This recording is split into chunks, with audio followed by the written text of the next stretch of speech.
Today on This Week in Iowa, Des Moines City Council elections are fast approaching, and we begin by exploring Ward 1, 3 candidates, 2 interviews, the important issues voters take with them to the polls. Good morning, everyone, and thank you so much for being with us here on This Week in Iowa. I'm Sabrina Ahmed. After more than a year-long pause of this community program, I am so excited that we are back, and we are here to bring you just in time a deep dive into the upcoming election. City councils and school boards are on the ballot this November, of course, including Des Moines City Council. I'll step out of the way so you can see wards 1, 3, and the at-large seat. They're all up for grabs. And this morning, we're taking a deep dive into Ward 3. So you see 3 candidates here. Bill Gray is the incumbent, Marcus COENEN is a challenger, and then Indira Schumacher. Now, this morning, you'll only hear from 2 candidates, Bill Gray and the challenger, Marcus COENEN. We reached out to Indira Schumacher to set up multiple interviews. She did not show up to our scheduled interviews on 2 different occasions. So let's get to it. Let's get to the candidates. First, a little history on Bill Gray. He was born and raised in Des Moines. He's a graduate of Dowling Catholic and the University of Iowa. He worked in the telecommunications industry at Northwestern Bell and AT&T. He and his wife Ann live in Beaverdale. They have 4 kids and 7 grandchildren. Let's get to know Bill Gray. What would you say are your biggest accomplishments and some things that you think still need to get done that you think you can do? You're thinking along the same lines I was saying. One of the things Chris Coleman commented on, 3 months into my term, we got the Beaverdale streetscape put together, which really changed the shape and face of the Beaverdale Business District. And Coleman leaned over and says, "Gray, how did you do it?" He says, "You're in here 3 months, I've been working on it for 10 years. So getting that done was a big accomplishment. 6th Avenue corridors is still another one that I'm enjoying working on. We should be finishing up phase 2 of that by November of this year. We're getting on the Douglas Avenue corridor, complete resurfacing and restriping from Merle Hay Road down to Lower Beaver Road. That's another big accomplishment for me. And then I think the highlight is probably the flood mitigation that we've done. To get flood mitigation moving the right direction are fantastic things that I've gotten done so far. And don't forget our park system. You know, the one thing that keeps people in neighborhoods is the amenity of a park. When you look around in Ward 1 to see the kind of things that are the amenities that want to keep people staying in neighborhoods or even being a magnet to bring them in, parks are a very important part of the plan. So those are the things I've gotten accomplished so far, and it really makes me very proud that that's what I ran on in the first time, and to keep getting these things done just really puts a smile on my face. Now for future things, I want to keep the flood mitigation process going. We're going to do a reconstruction in 2 years of 2nd Avenue. And we're working with all of our partners. We're working on urban renewal plans. We've got some set up for along the Douglas Avenue corridor, build a community that is going to rally around this and make this something that we can go forward with for the next 20, 30, 40, 50 years. We're looking also at doing things along that corridor from Douglas Avenue to Hickman on Merle Hay. That's kind of long since been neglected, and we're going to have some meetings to talk about what can we do to improve that corridor, bring businesses in, retain the businesses that are there, and just get the thing going so it invigorates. And the biggest thing I think we got going is the Merle Hay Mall renovation. We have much more to come with Bill Gray on the issues in just a few minutes, but first we will meet his challenger and get to know Marcus COENEN. That's coming up next on Good Morning Iowa, This Week in Iowa.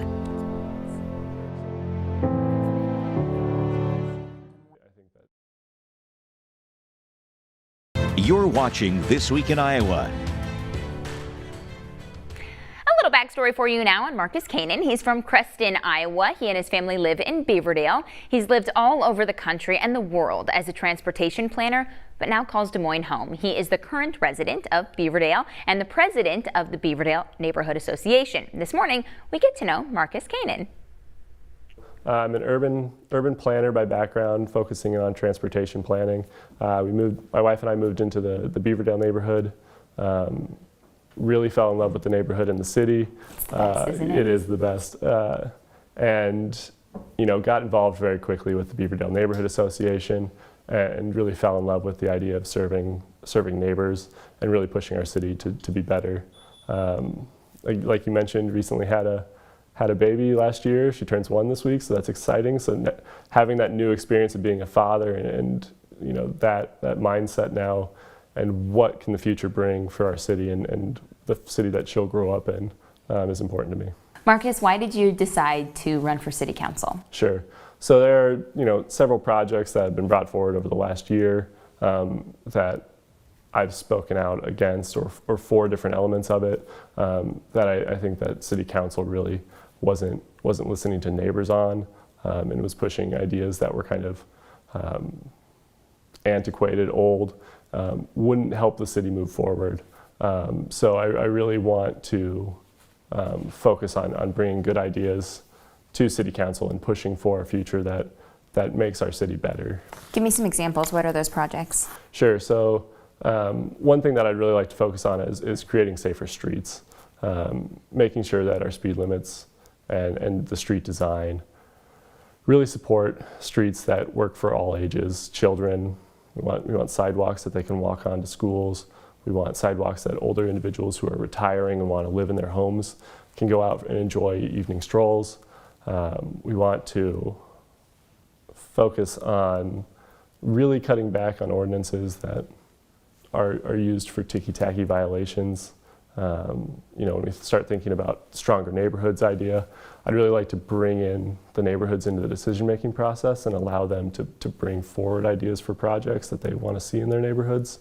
One of my other ideas is to take an overhaul of the city budget and really make sure that when you look at our city budget, it doesn't just show you the dollar amounts we're spending in each department. It shows you how those dollars, our tax dollars, are being used to achieve our city's goals. And that's key to me, is using that data so that I can go out and talk to residents, or residents can come to me and say, I think this money is being spent in one way, but if we spend it this way or in another way, we could achieve more for our city.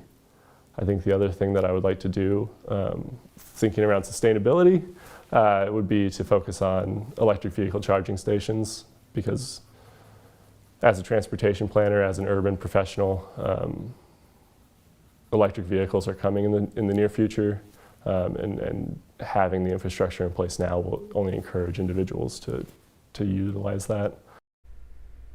You'll hear more from Marcus COENEN here in just a little bit. We'll dive into the issues with Bill Gray next on This Week in Iowa.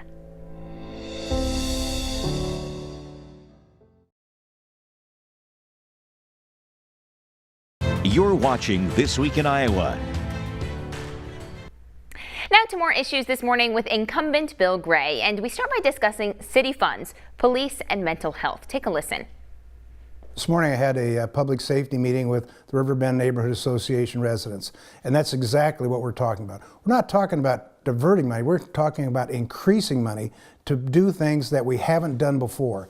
For example, there's a gentleman that runs up and down 6th and 7th Avenue naked. Well, I mean, what purpose are you going to get by sending a policeman out there, a full uniform with a gun on his side, and the guy's got some issues mentally that we're going to need to take care of.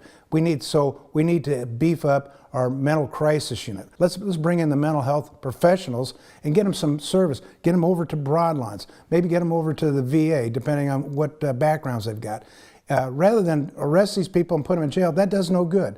We need to get some mental health professionals, and that's why I think we need to get some more money put that way, and that's part of the local option sales tax, was to, we put $400,000 into mental health issues, we should put more. How do you make it so that people can have access to, in their neighborhood, fresh produce and fresh food, healthy food options that they can afford? It's a tough question to try and have a good answer. I've worked with Monica Oslowski. Bless her heart, she's out there working hard all the time. She's doing the right kind of thing for feeding the community, and we want to keep working with people like that. Also working with the Forest Avenue Outreach. They have land there that they purchased on Forest Avenue, and I'm working with them to try and get water to their location. Everybody that's out there trying to do a little bit to help the community, we have to make sure we're partnering with them. What about grocery store access? There are areas of the city that are with miles without a grocery store. Yes, I know, and you know, we're kind of in my Beaverdale neighborhood. We have a little bit of issues there. We can incent grocers to locate, but it's really, for them, it's a profit loss type of deal. It's tough to say, here, put this in my neighborhood and we'll give you $100,000. A lot of times that doesn't work. And quite honestly, grocers operate on a margin of 1 to 3%. So it's got to be moving. It just can't be sitting there stale. So tough question. I'd love to see if we could come up with something that incents a grocer to go to a certain place. Drinking water has also been a huge issue in our city. Of course, there's Des Moines Water Works. It's a bigger issue than Des Moines, but what can the city council do? Do you think wells are the option, or wells are the right option? You know, what is the answer here? Yeah, I can speak a little bit from experience. You know, my wife's from a little town of Early, just south of Storm Lake, and they own farmland up there. We got married back in 1976. In that time, you know, we still go up there once or twice a year, and every time, you know, I like to hunt up there, so I hope nobody gets too excited about that. But, you know, I have seen land that we've hunted be tiled off, drained off, farmed extensively. So you're seeing a lot more runoff than I've ever seen in my life. And it's all coming down, in this case, to the Raccoon River. And we've seen the same thing happen on the Des Moines River. You get that confluence down there, the stuff's pretty bad shape. So we need to get farming practices and cattle practices in place that's going to control that kind of stuff. What's the balance? Making sure that people can afford to stay in these neighborhoods, making sure there's access to affordable housing, but also making sure that the city has prosperous neighborhoods. Well, one thing that I'm quite proud of is NFC, Neighborhood Finance Corporation.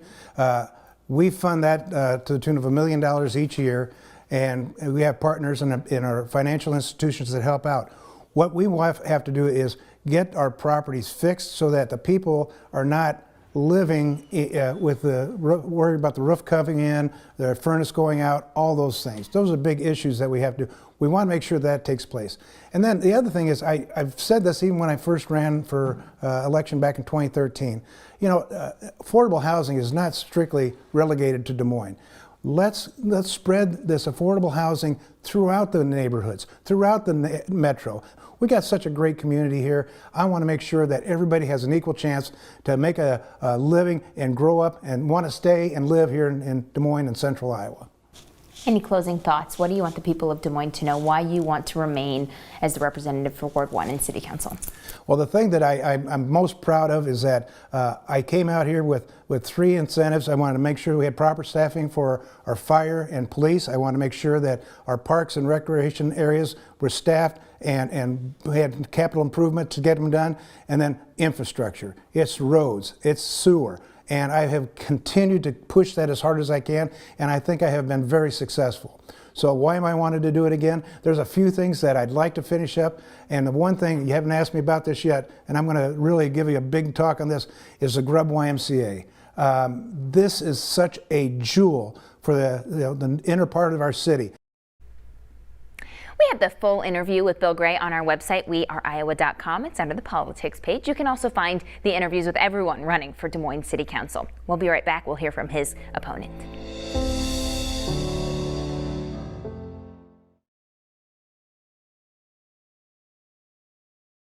You're watching This Week in Iowa.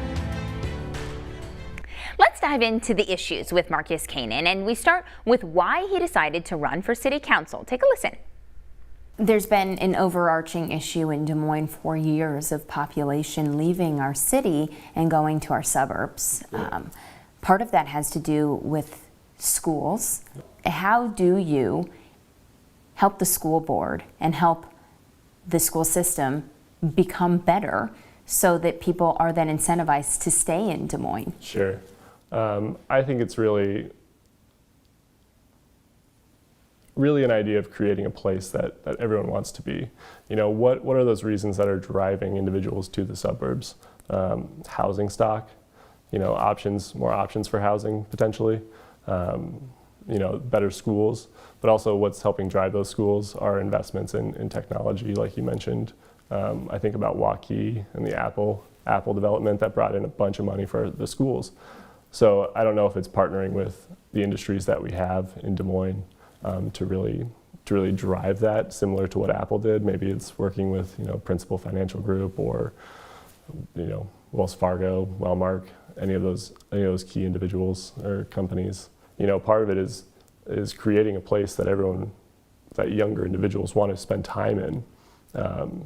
So investing in infrastructure like the water trails will help retain that talent, and creating a place downtown or in our communities that have those connections, individuals will see that there's that investment, and they'll want to stay there. I also think that the housing stock needs to be supported a little bit more, and projects like InvestDSM is a great opportunity where we can continue to invest in our neighborhoods. You mentioned the 30% budget for the Des Moines Police Department, so I would like to kind of expand on that for a couple minutes. And that obviously, with all of the protests that happened this summer, there's been a heightened spotlight on that issue. So that brings me to BLM and the council.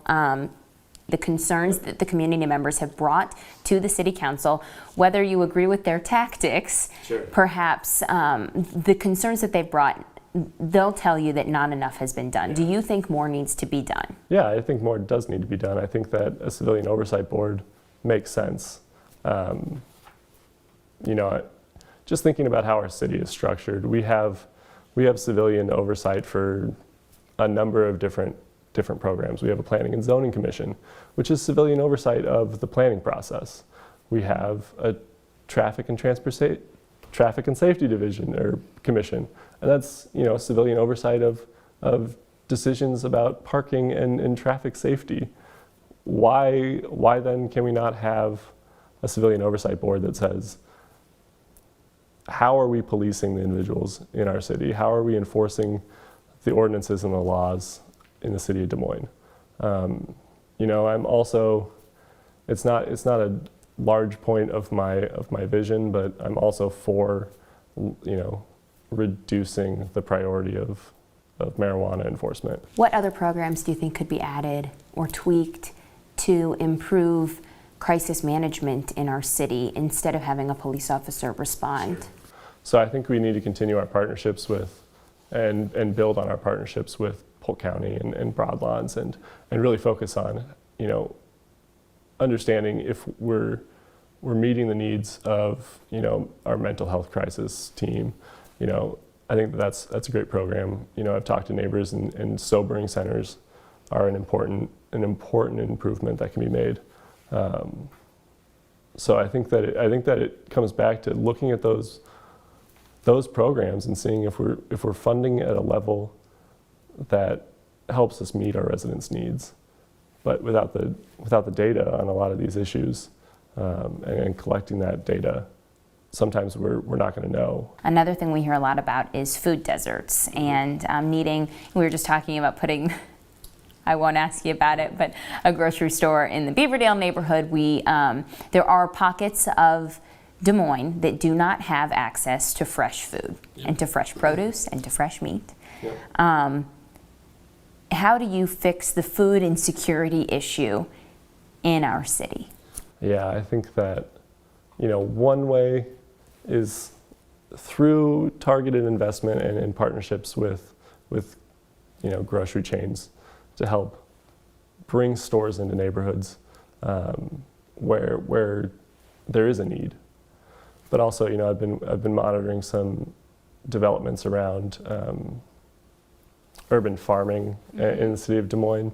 I think that that's great, and I do believe that there needs to be a greater effort from the city in utilizing land that is currently undeveloped to support food production. In closing, what do you want the people who live in Ward 1 but also all across the city to know about you? Sure. I love my neighborhood. I love the city of Des Moines. one of my favorite things to do is to talk to neighbors about city issues. I'm kind of an urban planning nerd because that's what I went into. So if there is an issue that they are passionate about and they want to tell me about, just let me know. We have the full interview with Marcus COENEN on our website, weareiowa.com. Again, also under the politics page. You can also find everyone who's running for Des Moines City Council's interview on that page as well. We'll be right back.